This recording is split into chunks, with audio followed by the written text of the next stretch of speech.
Excuse the unprofessional look, but it's the weekend.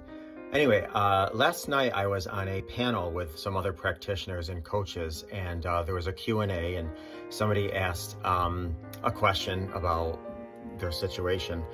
And one of the other practitioners said, you have to be very careful of the story that you create in your mind because you created the story. And I knew what she was saying, but I don't necessarily think it came across in the way that the person who asked was receiving it.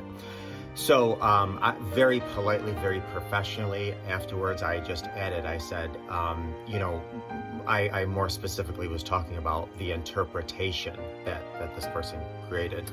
So now that I'm in here, I'll tell you, yes, you don't necessarily create your story. The story is kind of created for you. I mean, if you find out your spouse is sleeping with somebody else, you didn't create a story. That's the truth.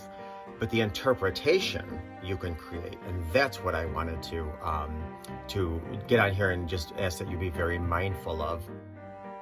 And the reason I say this, and I think I've mentioned this before, is that when I'm talking to couples or people that stepped out of the relationship, and I'm talking to their partner will say, well, they must not have loved me. They must not have respected me. They must have been angry with me. They must have been possessed by a demon. I get all these kinds of things. And then when I talk to the partner, it's none of those things. So, correct. You don't create your plan, you don't create your position, you don't create your place, but you do create the interpretation. And so if there's any way that I could really press upon you is be very careful of your interpretation, because our worst enemy is usually between our ears, that's our mind, and we will say things that aren't healthy, that aren't productive, that aren't necessarily beneficial.